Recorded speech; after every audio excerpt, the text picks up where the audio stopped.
For some of us, this is a question of life and death. Why do some people heal and others don't? For the first time in this podcast, I've invited a number of distinguished teachers to discuss this topic of highest importance. Let us welcome Deborah Weissenberger-Lippitz, Ronit Adar, Britta Stalling and Federico Garcia. My name is Torsten Lüdecke and this is the Wisdom Qigong podcast.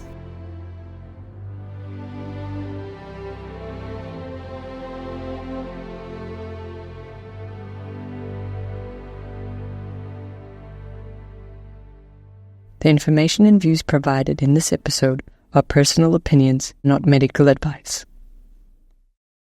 Welcome everyone to this special edition of Wisdom Qigong Uncovered.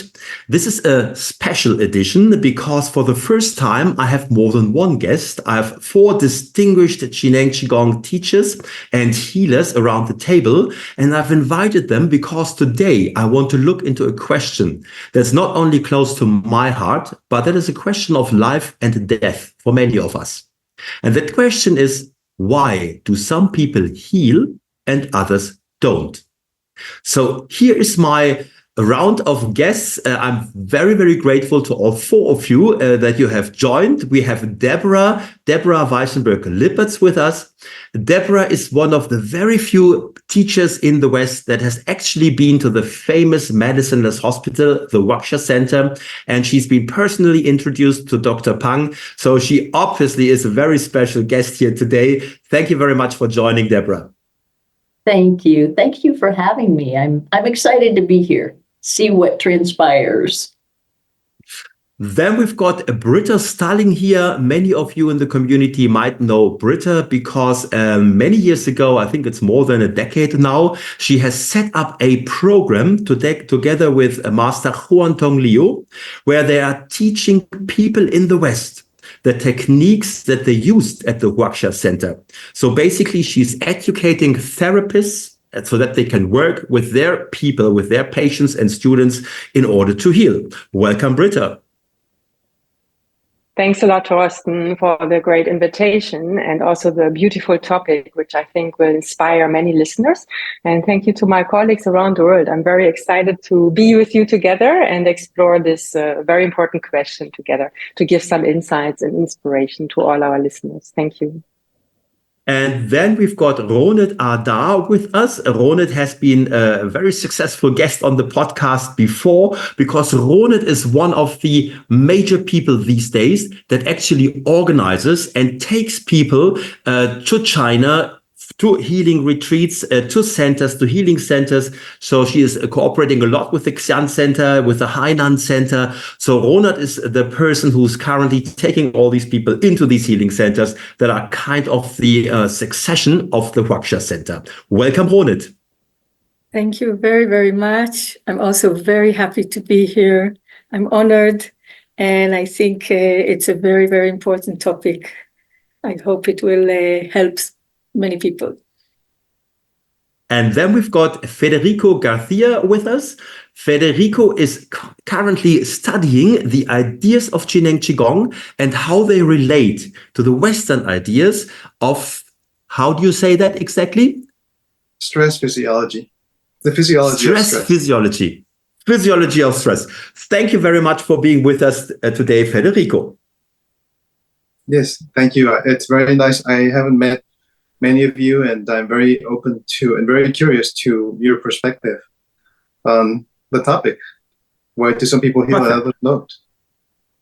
And I think we should jump right into it. Deborah, what is your take on that question? Why do some people heal and others don't?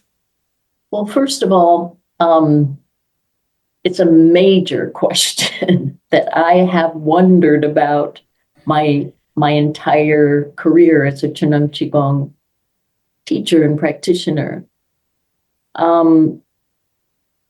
What I have discovered through my own experiences, because I did heal from stage 4 cancer, and I realized that for myself, that carried a great deal of guilt because years ago I did not understand why I healed and others did not. So now I'm beginning to have a broader understanding.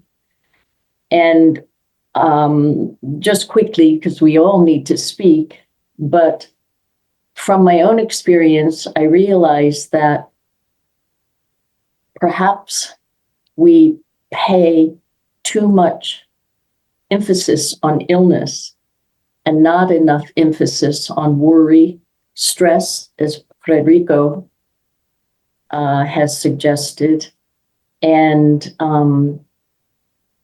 fear. So those are the things that really block and create densities and really create illness. So those may be things we would want to look at. And I think it all starts with a good foundation. And the good foundation we acquire through our practice, working from the inside out, not the outside in. And it takes time, for some people a moment, for some people months, but to be patient with ourselves and not take ourselves so seriously and move forward from there. Ronit, from your experience, how do you see things?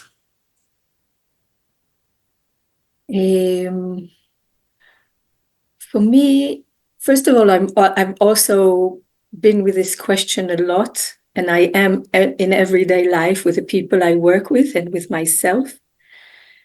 And for me, I think the main thing that is connected to what Deborah said, but really understanding who we are.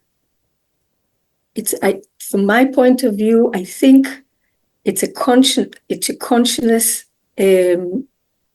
issue, and fear and stress and all the other emotions and burden we have in our life starts from not really understanding who we really are. And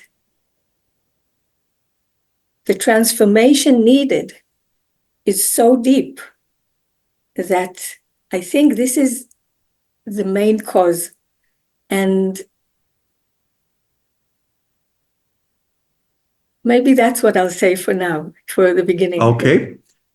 Thank you very much. Britta, when you look at your Hunyan Chi therapy program, is that something you actually teach in the program, or are you focusing more on, on other work? Related to why people heal and why people don't heal? What do you mean? Well, or discovering who you really are. When I look at the point of Ronit here. Oh, yes, of course. No, of course. It's a very important point. I think everything what Ronit and Deborah have shared so far are very meaningful, and I'm happy to build on it. And I would like to actually bring the conversation maybe to another aspect of why people heal and others don't, because out of my observation, it has often a lot to do with the power of intention. So that if people are really honest, and that's related also to what Ronit and Deborah have shared, do we know ourselves good enough that we can honestly say we do have the intention to heal? And obviously, everybody who's on this path of self-healing would say, yes, of course. Otherwise, I wouldn't do this workshop, or otherwise I wouldn't have a session with Ronit or with Deborah. Of course, I want to heal.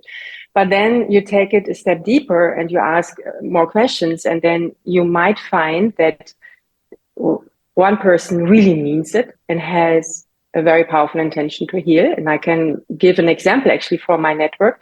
And another person just says it, but there are underlying subconscious limitations or thought patterns or habits which are actually in the way of manifesting that intention, and the person is not willing yet to really take a closer look and overcome then that particular, maybe it's a belief, maybe it's a distrust, not feeling really confident. And I can bring in one example of two people having the same diagnosis. It's an eyes illness. And one person, both are Qineng Qigong practitioners, both know the art of natural healing and self-healing, and also they know the power of practice. They're willing to practice. But one has a very powerful intention. He's a pilot, and he clearly wants to fly until he's dead. I mean, until his last breath. That's really his intention. So he's willing to practice on a joyful, deeper level, because he is understanding that the power of his intention is carrying him through until the day he has healed his eyesight. And let's say, I don't know the exact number of months, but maybe 1 year later, he's having another exam and his eyesight is back to normal. And the other person also has a healing intention, but it's doubtful, because the symptoms of bad eyesight, and particularly that side effects of this illness, reminds her each day that I do have these symptoms, and how can I heal?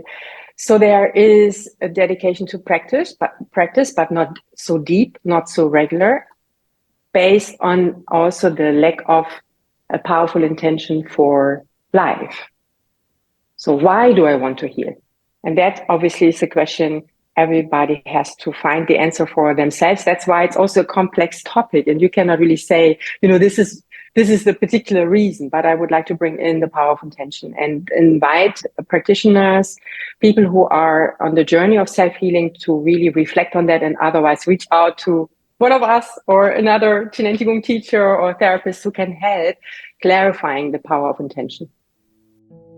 We have a way you can discover Qigong. So at the Qineng Qigong Students Hub, we know that understanding Qigong is very important, and also that Qineng Qigong in itself has various nuances that people can't easily comprehend. So we've approached it in the style of a video game. On this page, Discover Qigong, you can select your character. So you can either be a beginner, a practitioner, or a holistic healer or self-healer. And you click on your character and it takes you to these different sections. In these sections, you can explore the nuances. And when you click on a card, all of the resources pop up, and we've made it really fun, and not many people know about it. So if you are interested, have a look and discover Qigong. Thank you, Britta. Maybe Federico, it's your turn now. I was already thinking of you when Deborah spoke about all these emotions, like fear, anxiety, and when we talk about stress, obviously, this is where all of these things, these factors come in. So, what's your take on the situation? My take is like the question for this topic that you brought, which is great. I would turn it, instead of saying why do people do not heal, I turn it inside. Why do I not heal? Why am I not whole? And because, of course, that is my experience. Any of us who have not had perfect health or well-being will be focusing on that. So for myself, I discovered, having really terrible diagnoses, many at the same time, that, of course, from fear, you're going to focus on the disease, the illness, just like Deborah was saying. The focus is very much on healing, illness. And just from what was said also by Britta just now, the intention is going towards illness. The focus is on illness. We're focusing our intention on illness. We're magnifying the illness. I know it from experience. I think we all know what fear is like. And so just from realizing this, and just as has been said, understanding through intensive practice for really decades, that to come to understand, my focus, I want to mention something very important. I think that makes the big difference, and it's actually, to my understanding, a very large topic in Qineng Qigong science, which is to understand the reference framework, how the reference framework actually works, what it is made of, how to deal with it, and how to transform it. Of course, we do it through practice and everything that is included. But the reason why, in my understanding, why the focus is, in my understanding, for most of us, initially when we have some kind of diagnosis, the focus is on fear and on solving the problem. There is a problem. Instead of focusing on basic aspects of Zuneng Qigong science, like the openness that you are the spirit already, you just forgot it. And so here are all these methods and mantras and techniques, like this mantra here, Hun Yuan Ling Tung. Instead of focusing on them, we focus, no, I need to get rid of this. I need to go to the doctor and not have the disease. So for that, I think we just need to be, it's just a matter of, it takes time, like Deborah said. Initially, we have to be transitioning from intense fear and anxiety and worry and everything to coming to peace. I am alive right now. Nothing is wrong. I can practice for another hour or another 2 hours, whatever. And just to be focused, narrowing our attention to just what we want.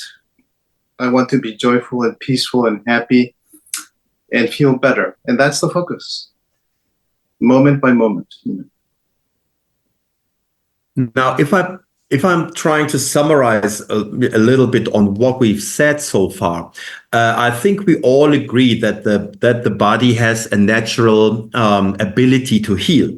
And what we do with Zuneng Qigong is basically to activate and support the body in its healing process. However, whenever disturbances come in, like stress, fear, worries, distractions, that is the moment where we make it harder for our body to do the actual healing process. Is that fair to say? Is that why it's so much in the way? You're nodding there, Deborah. Maybe you want to take over and add to that. Well, I think everyone has brought up very, very important aspects of healing. And I would like to piggyback on what Ronit said, because I think it is understanding ourself, our own true potential, who we really are. And that happens by working inwardly. And I believe that it's helpful for everyone to, this good foundation includes movement, of course, because we are so attached to our physical body, form, ego, logic, kind of all outside of us. But our methods are a bridge to help us go inward. And when we can create that good foundation and have an inner connection, then we begin to open up inwardly to different levels, different dimensions of who we are. And it naturally begins to change our frame of reference. And when our frame of reference is changing, our logic and ego gets very confused. So it steps aside so that we can cultivate this inner space, which is our growing space, our nutrition. And when we finally have that deeper understanding, then Shen, Qi, and being merge together, and they are not separate. And as we explore that route, it's a natural ability to heal because there's no separation. We're not working on just the physical body. We're not working just on being quiet and meditating. We are also working on opening our Shen heart, and merging all of that together pulls everything into oneness, and it becomes easier to heal. I don't think it's all that hard. What creates the challenge is, as Frederico pointed out, our perspective, our frame of reference, our logic, our ego. Thank you, Deborah. Ronit, Britta mentioned intention, and I remember that when we had our very first podcast, I will never forget how you said, because you were dealing with your very own healing story, and your intention was so strong that at one point, and I hope I quote you correctly, yeah, you said, "I'm going to China now, and I will not return before I haven't healed." Now, for me, I can already feel my goosebumps. This is intention, right? Do you want to add to that, maybe? Yeah, I think it's an intention. It's a very clear. I think the most important thing is to be, like Britta said, one-hearted, like really, really honest, and discovering the places where you're not honest. Usually people are not honest because they're lying, because they're not aware of how the ego and the reference framework is working on us. So actually all this beautiful,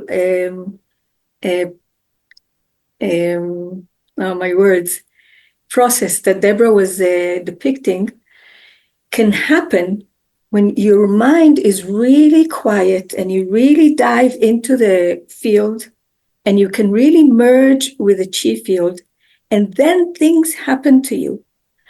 But after the practice, it's not just during the practice hour. Healing is about transforming the information and holding your strong intention 24 hours a day. And the amount of thoughts we have every day, and the amount of habits and convictions and beliefs we have is so strong that we don't understand it's part of the illness. We attach too much to the science, to the body, to the symptoms, and we think healing is solving the symptoms. And we don't realize that our whole being that suffered from our reference framework, from our traumas, from everything, has been built in a way that we're not understanding where to look. So when we talk about intention, the word trust comes to me. I think we're healing the trust in life, the trust in ourselves, the trust that life is really what it is. And it's not that frightening and scary as we see in the newspapers everywhere. So it's really like a revolution or something really radical. And this trust, I know I myself been struggling with it for years to make it more and more and more, because Teacher Jianxia says the water doesn't boil at 99%. You have to go all the way. And some people who have a very, very strong intention, and they're really, it comes from the heart, even not from the mind, from the heart, then it will happen. Now, there is a distinction, Ronit, between having a very strong intention and trying very hard to get healthy, Yes. right? Yes. So maybe, Britta, is that something you would like to explore upon a little bit? Yes, with pleasure. And I actually also would like to come back, if possible, to the question you had earlier about the impact of emotions, when you feel worry and fear. But we can see if there's space for that. So yes, so actually, when we think about it, and I think Ronit gave a great example, as well as Deborah, having the strong intention for their own self, and Frederico as well, for their own self-healing and their health, and really doing or being whatever is possible to make it happen. Whatever it takes also, not, let's say, playing around, but really from inside choosing a state of whatever it takes If I need to change my way of being, if I need to transform limiting beliefs or frames which are in my way, I go all the way. And then obviously there are other status where, people maybe hope for health. Hope is actually the lowest level of, we cannot even call it intention. It's really like, yeah, I hope one day I will be better, but hope doesn't, there's no willingness to take action. It's maybe the hope is still outside, something happens to me and then hopefully, I get better. Or you wish, for good health. Wishing is already a little bit higher than hope, but still is not on the level of I change, I transform, I evolve, I grow to whatever it takes, I make it happen. And then obviously we also have the distinction of goal. I know I want to be healthy and I set a goal by Christmas, I'm going to be healthy. So that it's a stronger objective, and you probably then also take some actions that you maybe change your nutrition. You now practice instead of 1 hour, 2 to 3 hours, because that's also something the Qigong Qigong masters have been sharing with us around the world, including Dr. Tang Ming. If you really would like to create vibrant health and you have a chronic disease, then it's better to practice 2 to 3 hours a day and not just 1. So when you have this goal of being healthy again, you might choose then to practice, but you still are not on the level of intention where really whatever it takes, and you're willing, we spoke about ego or frames, you're really willing to look deep into yourself and transforming what needs to be transformed, and choosing a new lifestyle. Maybe I can bring in one story of one of our Hunan Chi therapists who healed himself from skin cancer. And it was quite a life-challenging situation, and all his family members were very worried. And he chose to be happy. He knew that the state of joy and happiness would heal him, because the state of joy would nourish the heart energy. Then it has an impact on all our inner organs. The body relaxes, and his whole Qigong Qigong practice would then help him to recover. So he kept being joyful, even if the family members were sad or desperate. So he had, first of all, a very high intention, but second, then also was willing to change his own inner state, overcoming his own fear, and then eventually healed. Thank you, Britta. And Federico, I'd like to come back to this whole idea of frame of references, if that's possible, because we kind of agreed that this is in the way to our healing. And how does one actually become aware of what my frame of reference is? Because without that awareness, there's not much I can change. This is also the reason why I might be running around thinking my intention is to heal, because I haven't really understood myself very well. I haven't really uncovered what else is going on for me and what my frame of reference is. So how does one uncover one's frame of reference, Federico? Yes, I want very much to address your question. I also want to express that in listening to each one of you, I can't remember who said what, but I'm really trying to put it all together because I think it's very valuable. And so before I answer your question, I think it might be connected. When I heard Ronit, she was talking about trust, or I would even go as far as faith. People don't talk about faith in Qigong. But in fact, I believe that's, in my experience, that actually is what is required. Faith means that, it's not to have some kind of belief, it will work. I think that's good. It's better than nothing. Like Britta was addressing that there's different levels of wishing and desiring. But to have faith means that you are surrendered. You are surrendered to what your life has given you, and that you now have this path. This is my experience. When I was really at the end, I didn't know what else to do. Then life just showed up, and very soon I was in China. And then it's not like, I will do it. I need to do this. I need to do that. No, it's just, okay, I give up. I will follow now. So that was a big lesson for me. And in my, you could say my Zuneng Qigong path is from the very beginning, surrender, let go, and let this wave carry you. So trusting in life, Zuneng Qigong is part of life. So trusting Zuneng Qigong is in a way is a way of trusting in life. You see, well, there's this a very great intelligence behind it, and I will surrender to it and follow it to the end. You know, whatever it takes. Then, in addressing the notion of the reference framework, I work with people very differently. I don't use Qigong terms because in the West, it is very complicated in my experience.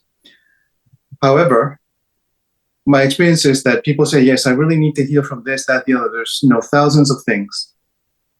But because of the established reference framework, which we could understand as who we think we are, at some superficial level, it's actually very superficial. It's not deep at all, but it's very strong. So these individuals come and wish to be healed. They certainly need it and want it.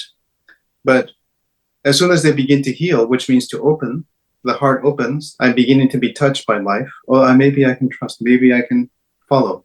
Then immediately there's a closing.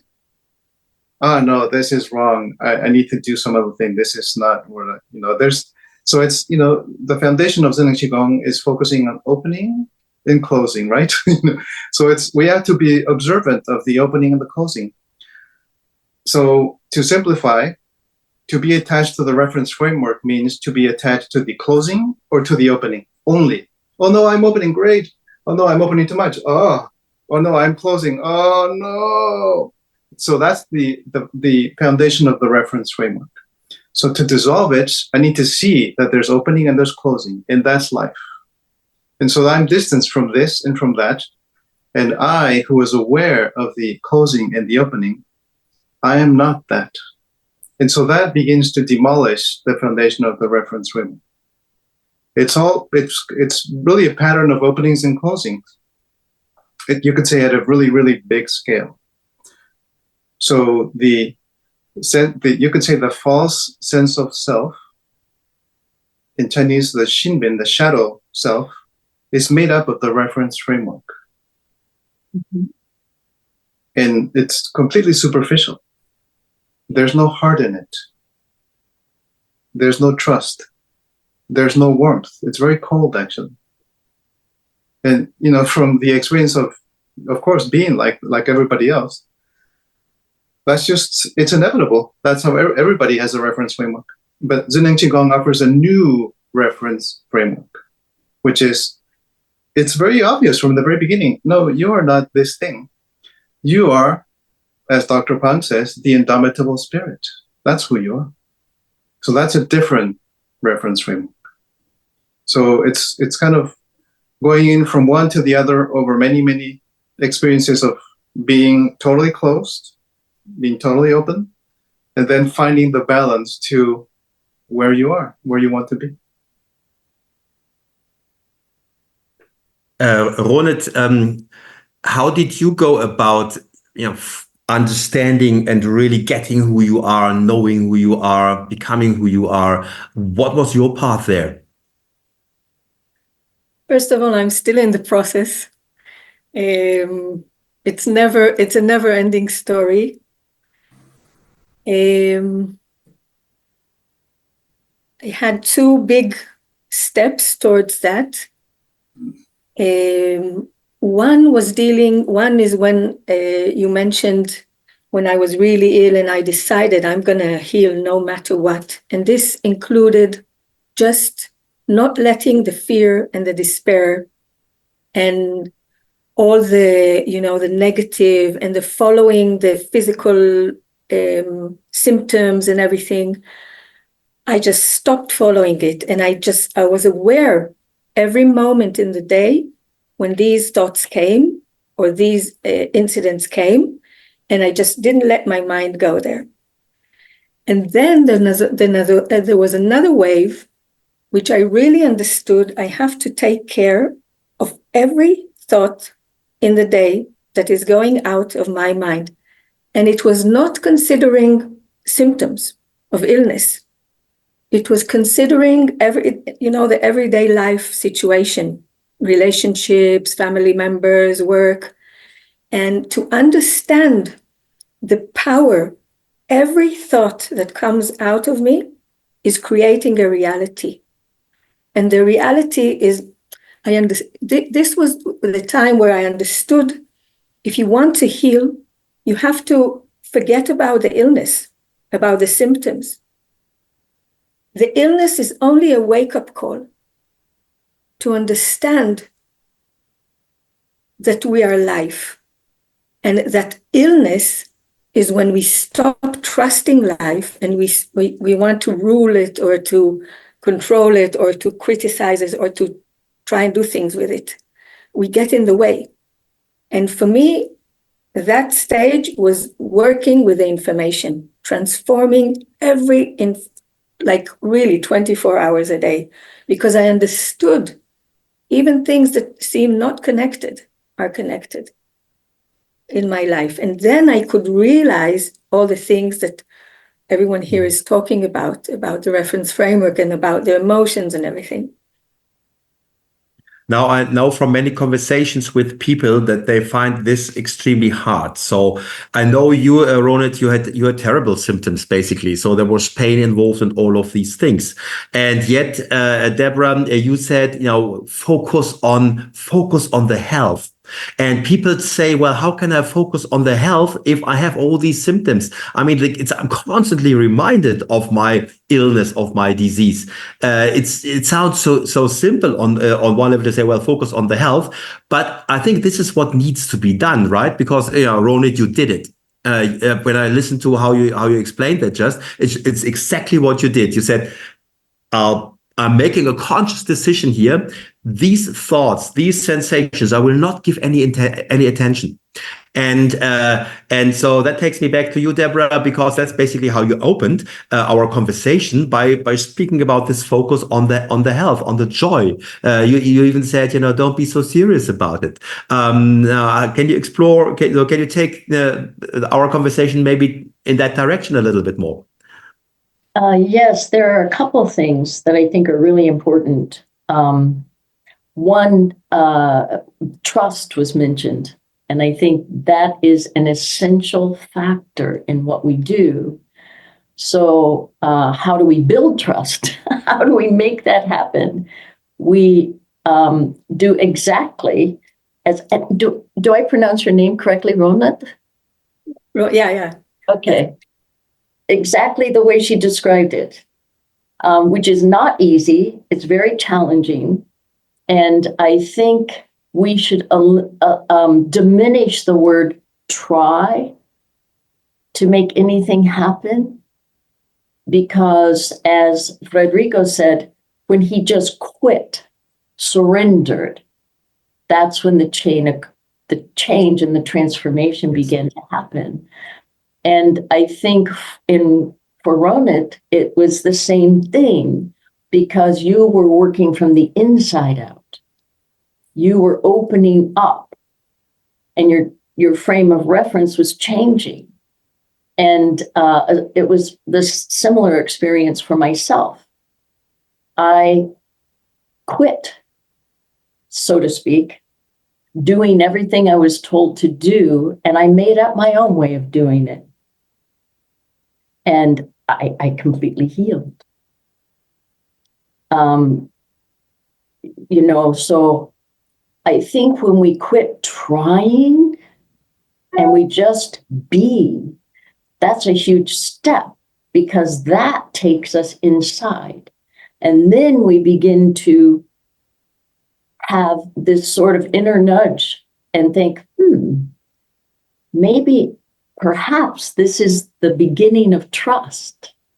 And then that begins to build confidence.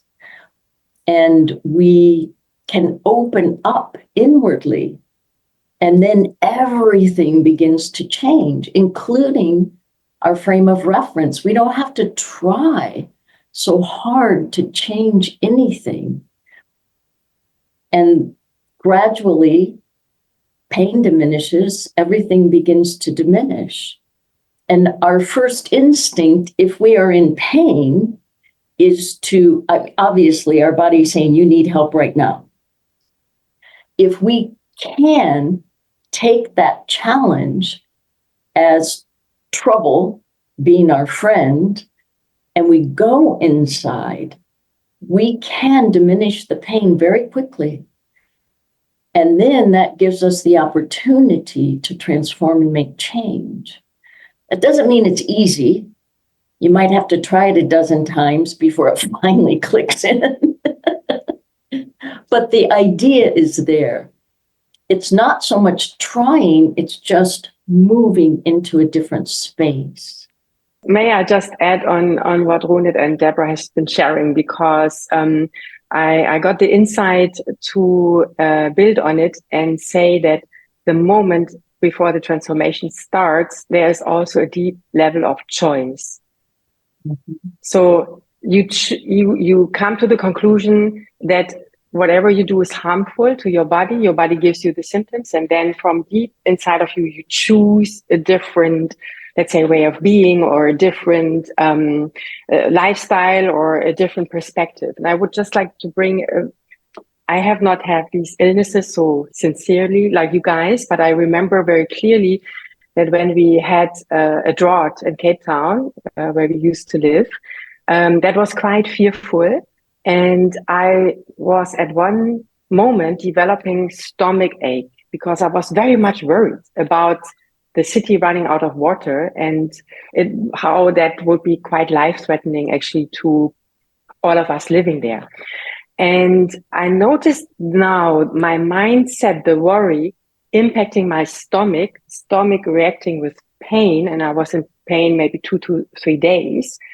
And then I also realized a conscious choice that if I would continue like that, I would maybe attract a very sincere illness.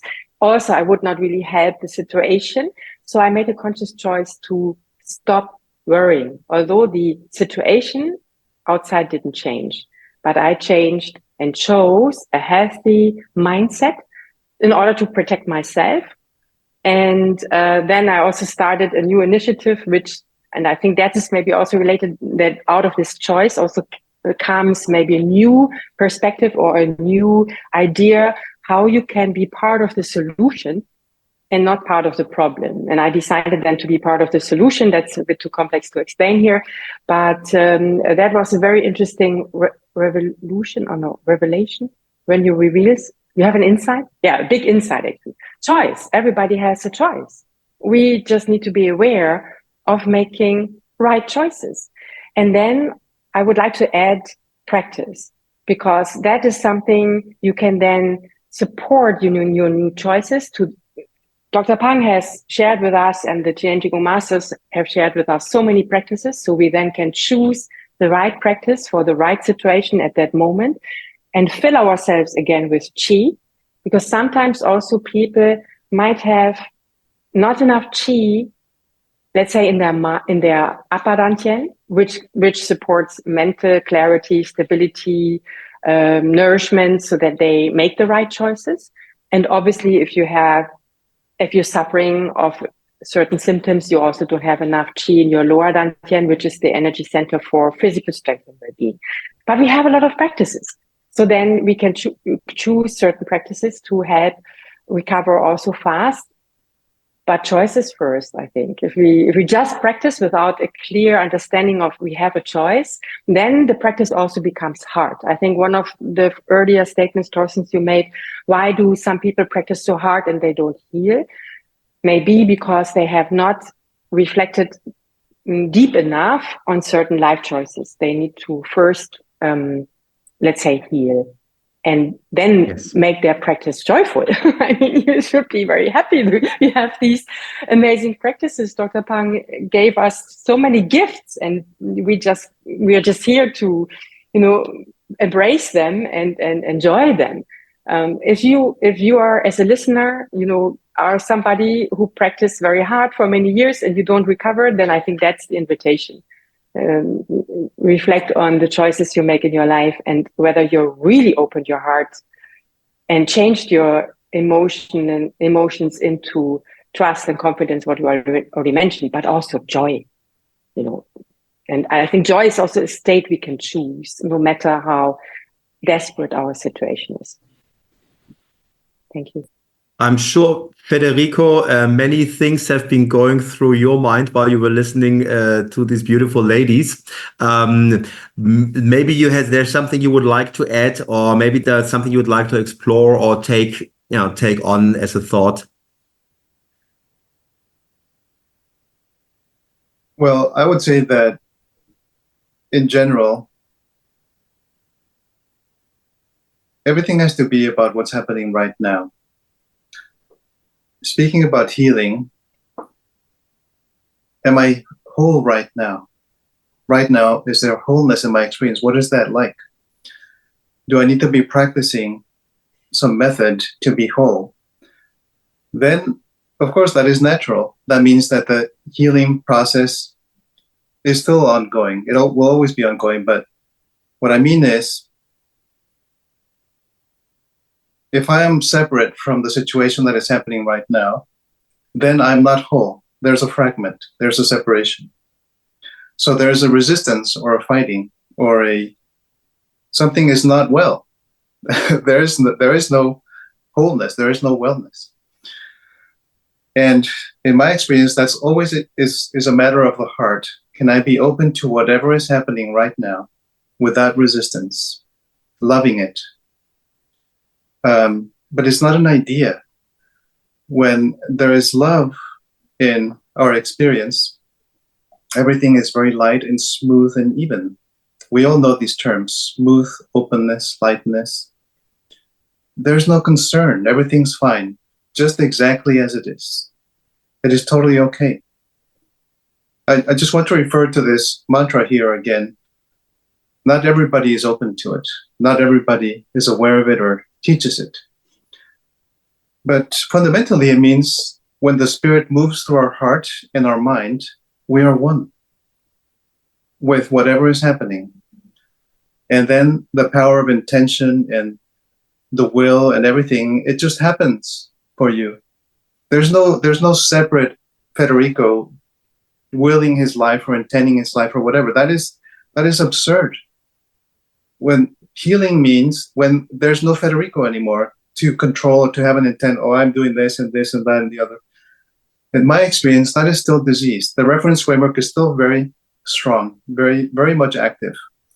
And they will come up with new ways to challenge the sense of being whole again. So I think it's really back to what has been said. I recall Deborah and Ronit, and I think also Britta, is the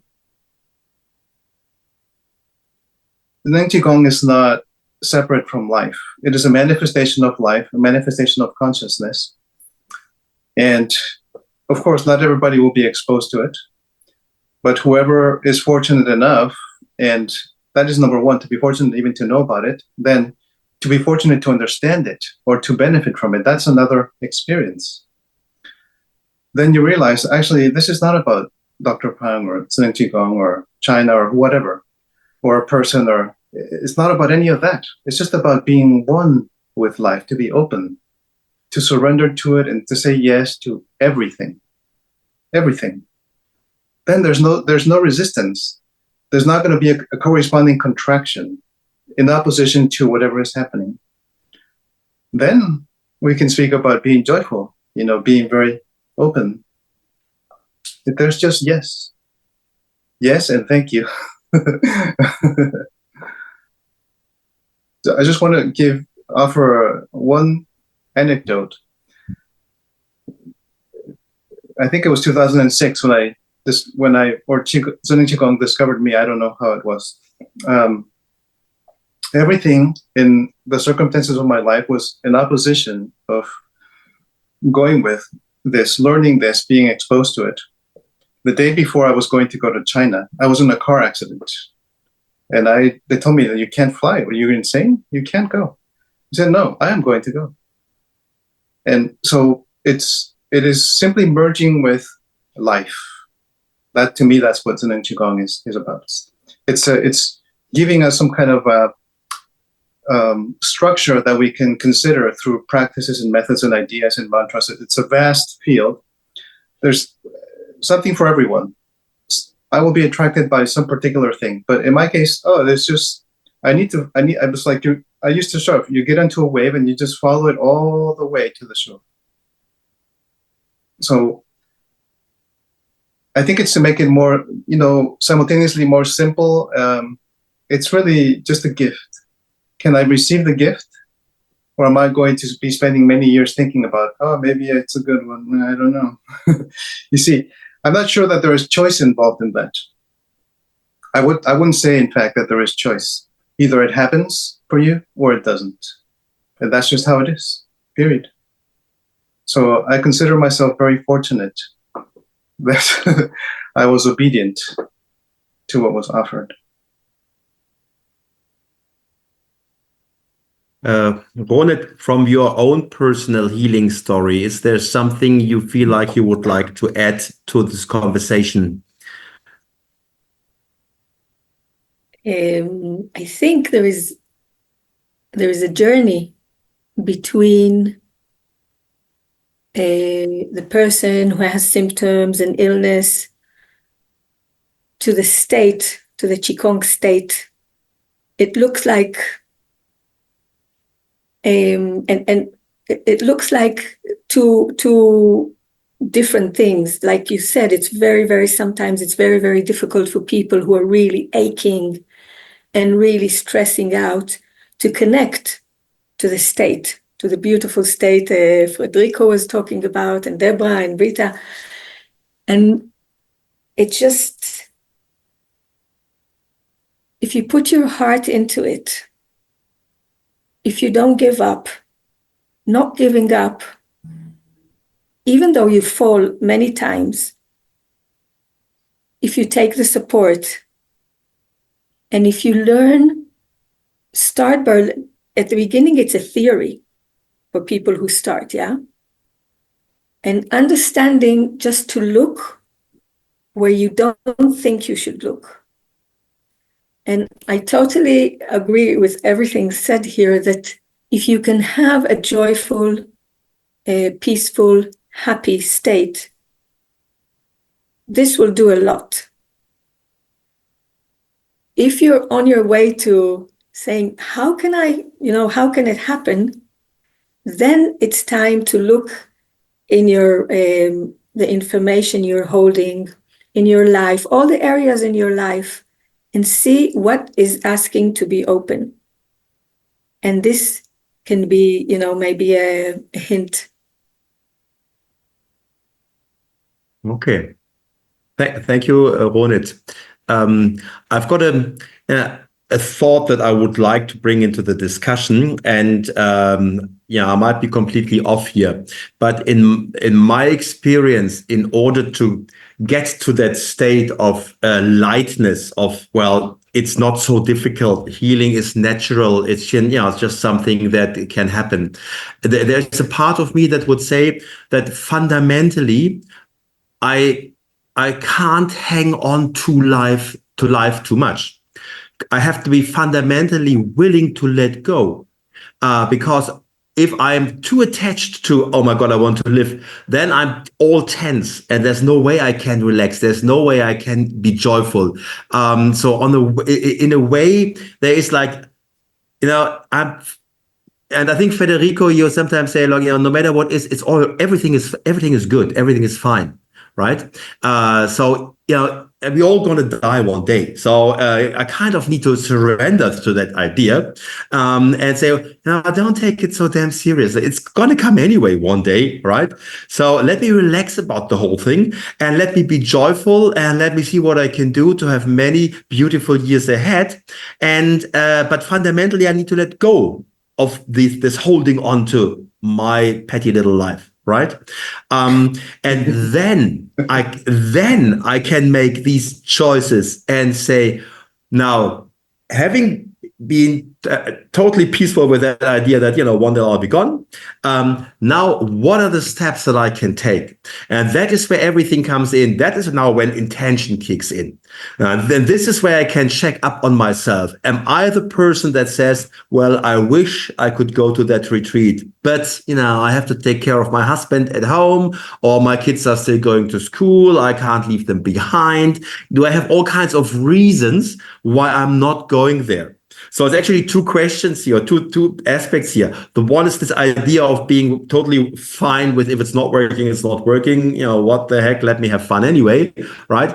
And the other one is to test my commitment by checking up, where do I set my priorities? And Deborah said it so beautiful when she said at one point, she says, I don't care what people say. I'll do it my way now. And I remember you, Ronit, when you went to China, you said, I know I've got a child, but I don't serve her back home if I continue to suffer.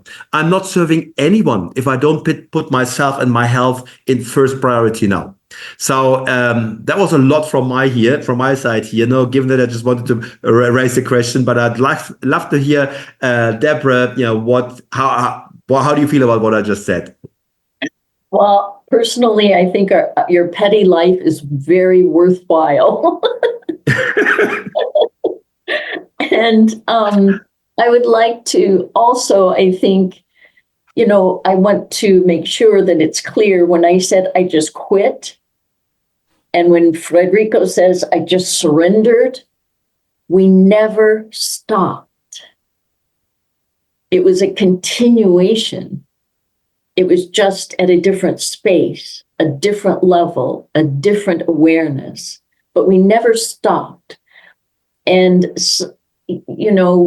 we're not trying to make anything happen.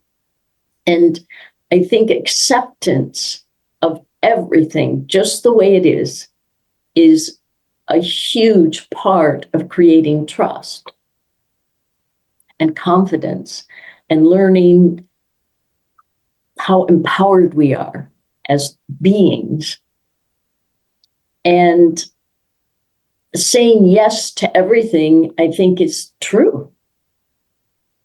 Everything, accept everything. And that includes your illness, your disharmony, your fears, your emotions, everything. And when you include all of that, to me, it is that unsticking. You're not attached anymore to anything outside of you that isn't going to help you. You are relying more and more with your inner awareness, your inner light, your inner lighthouse, your essence, whatever you want to call it. None of those words are quite right. And then we are empowered in a way that makes it so much more effective to live in our life comfortably because, again, there's no separation. Absolutely none. And, well, I'm going off on a tangent. I'll just stop there and let the conversation continue. We could talk for hours. Yes, I know. Thank you, Deborah. Britta, do you want to add something here? Yes, I mean, it's a very powerful conversation. I really feel very inspired. So thank you so much for the great flow so far. The conversation where we are right now brought me to one experience I'd like to share, which might be helpful. I have a client in Germany who's a Qin and Qigong practitioner, but he's also a trainer and coach in resilience. And he has, he's teaching actually other people to accept and be in the moment. And then a few months ago, he was in a car crash.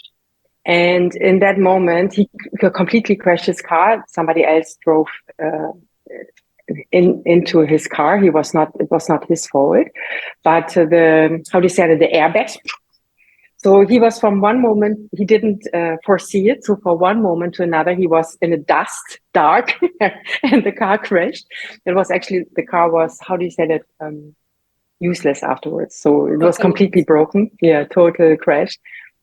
In that moment, he chose to apply what he was teaching and sharing, full surrendering, accepting the moment, accepting this car crash. It was not his fault, but he really realized, and I found this so powerful, that it was this one moment where he then really realized he's in deep trouble.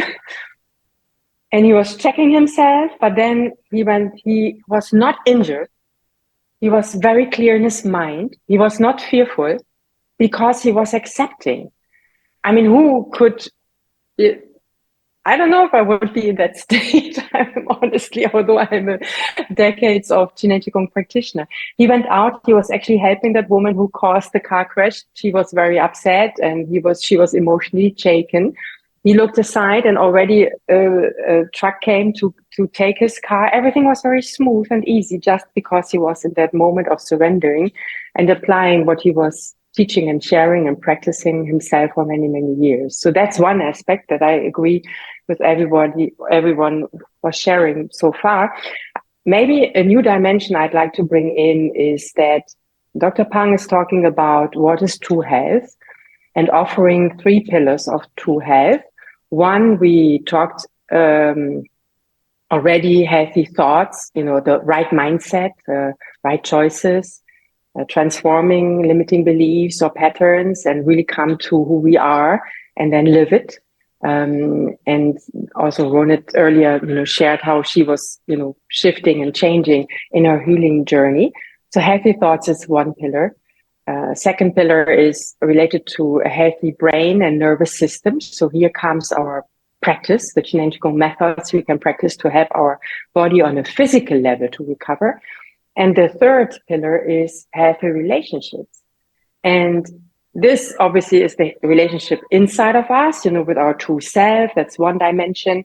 But the other dimension is our relationship with nature, with the universe, our relationship with other living beings, and our relationship between our body, let's say mind and emotions and our spirit. So this, I think, is a big topic as well. And I'd like to invite listeners to also reflect when they are on their journey to health and holistic healing, to take this into consideration. Really be honest about every relationship in your life is healthy and well. Yes, harmonious, balanced, really, ? And then go relationship by relationship by relationship and heal it, including the relationship to yourself.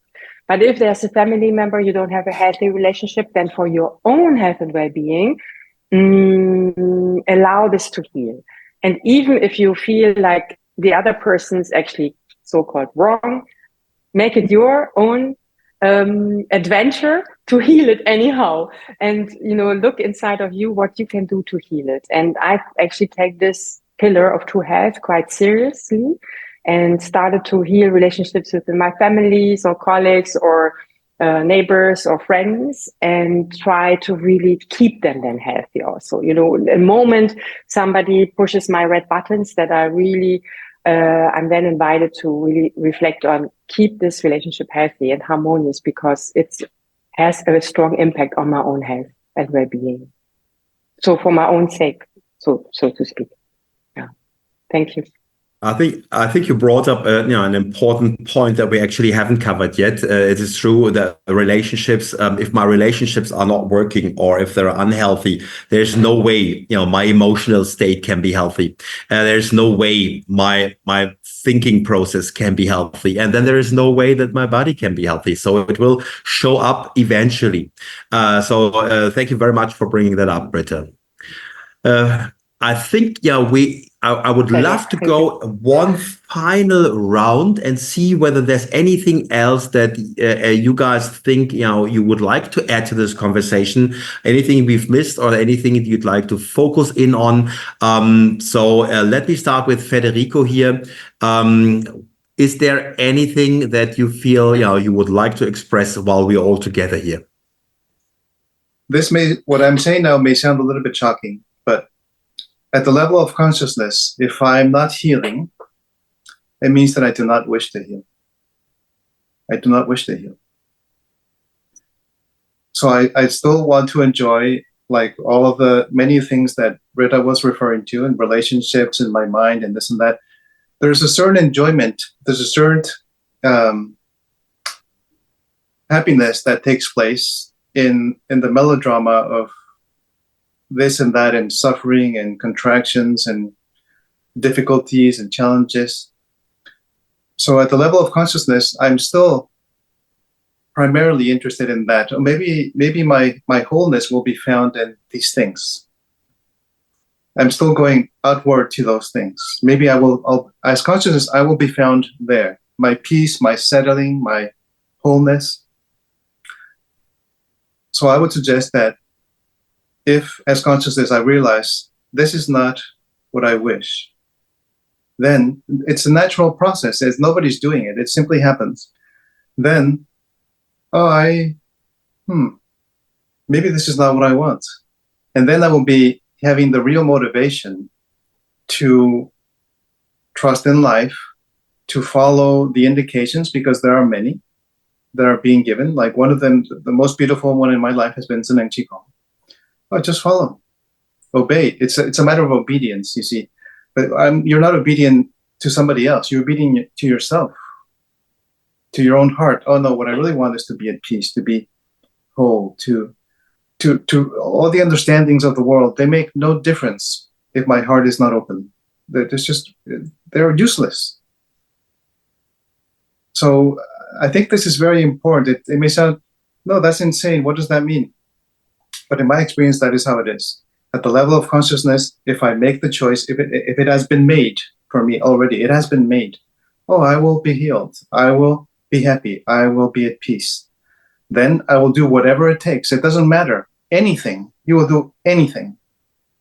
Anything. You will do that. But if you're still, I think this, maybe I'll try, there's so many things, thousands of things. I can try this and that modality and 300 this and that and all this and this. I've done it myself. Then I'm not really ready for healing yet. I haven't really been worn down enough and reached the end of the road, you see. I think Zheneng Qigong, like some other disciplines, is really intended for those of us who have reached the end of the road. Just as a little anecdote, I think Deborah or one of you was saying this, and that anecdote came to me. And when Huaxia was still open, the practice center in China, there are many sick people like quadriplegics, people with cancer, end stage of life, whatever. And there's a description, yes, many people came in the practice field and they died in the practice field. They died there. Standing up, they collapsed and died. But while they were practicing, they were happy. They were whole. You see? So healing has many different dimensions. It doesn't just mean, yes, I have a happy life and everything's good. Maybe I'm totally sick and in suffering until the very last second, and I'm there practicing. Like I considered it, because I used to practice for 2 or 3 hours at a time. And then, maybe I will collapse. I don't know. Who cares? I'm very good right now. You see? And then it doesn't matter. So healing can have many different dimensions. Thank you very much for adding that, Federico. And I'd like to come back to what you said, right in the beginning, because I think this is a very important point. It really has to be with being brutally honest to oneself. And I know that I learned that in my coaching and training education. And I was told that if you want to know what your intentions are in life, look at your results, because the results will always tell you 100% what your intentions are. So if I am not healing, then the truth is my intention is I don't want to heal. Now, this sounds cruel to people because they mix up their conscious intention, because they say, are you crazy? Of course I want to heal, with everything else that's going on in their unconscious mind, which is in their way of healing.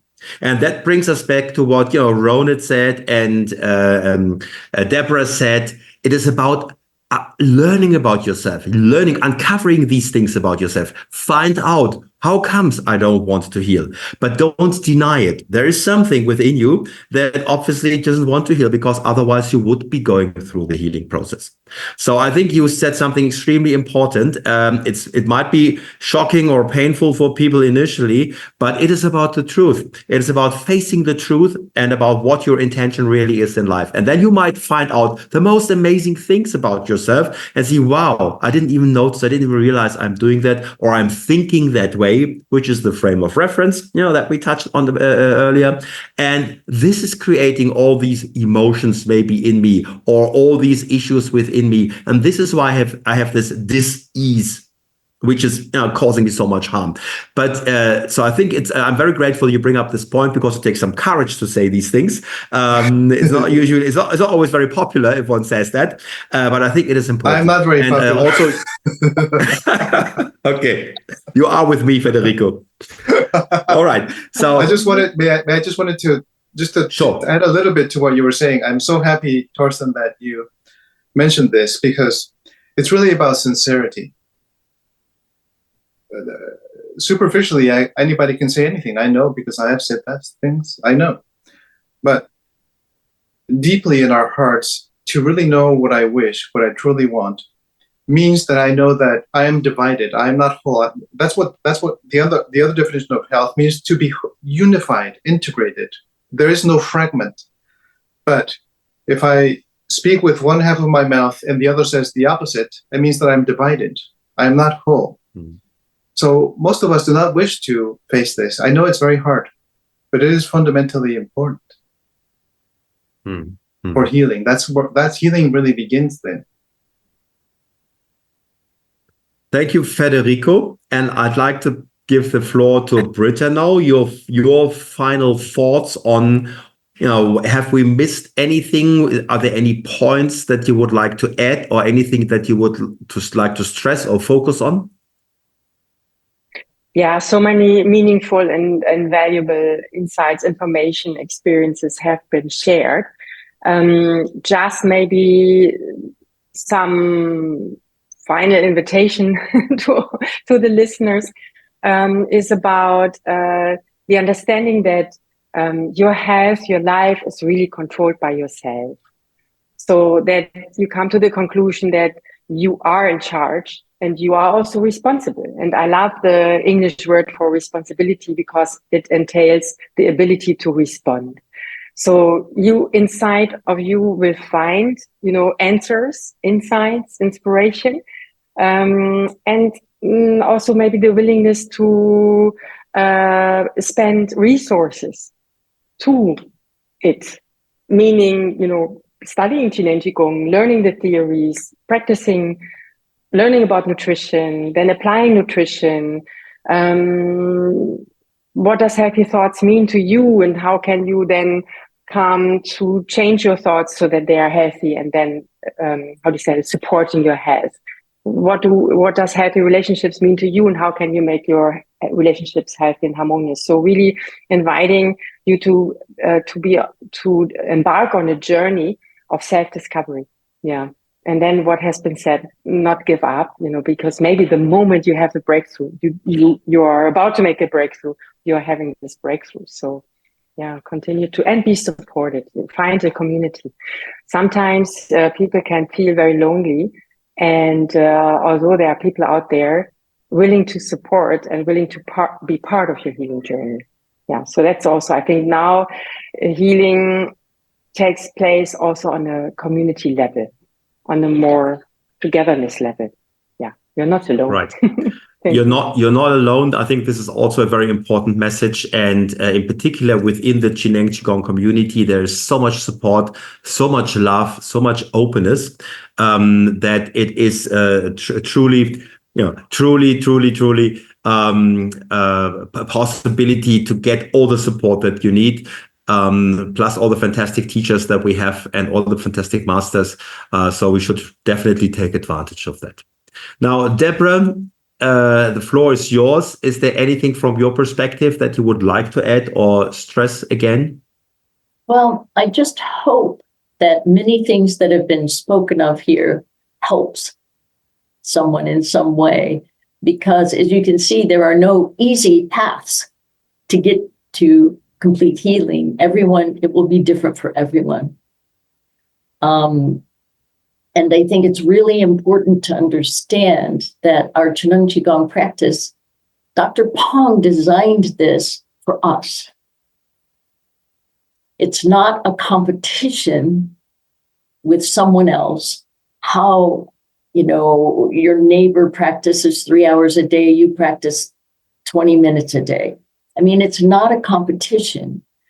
We do the best we can do with our practice to help us unfold all of these aspects of ourselves so that we can realize and understand that we are being empowered through our practice.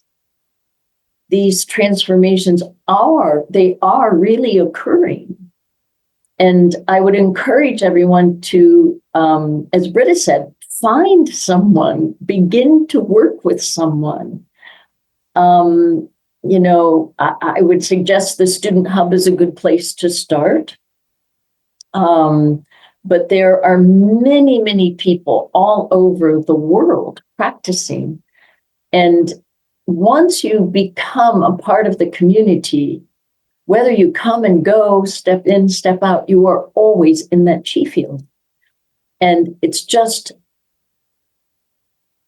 fine-tuning our awareness to stay connected within that field and understanding who we really are. And that's how we create confidence and trust. Using that through our practice to continue to build. So thank you very much. Thank you. Thank you very much, Deborah. I think these are the perfect closing words. You started with the opening words, and you also gave us these beautiful closing words. So I have to thank you for that. And everything in between, from Ronit, from Britta, from Federico, and from yourself has just been amazing information. Thank you from the bottom of my heart that you give us your time, your wisdom, and your heart, so that hopefully, some listeners out there might get, the one thought that will make a difference in his or her healing process and his or her health situation. And with that spirit, I'll end today's conversation. Thank you very much, everyone, again, and wishing you all the best, and I hope to see you guys soon. We trust you enjoyed this conversation, and we invite you to subscribe to our podcast so we can stay in touch and notify you of future episodes. We will end today's episode with the 8 verses meditation performed by Chinen Qigong teacher Katrin Hendricks. Enjoy. Jin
To get your free ebook on the 8 verses meditation, please check the show notes below.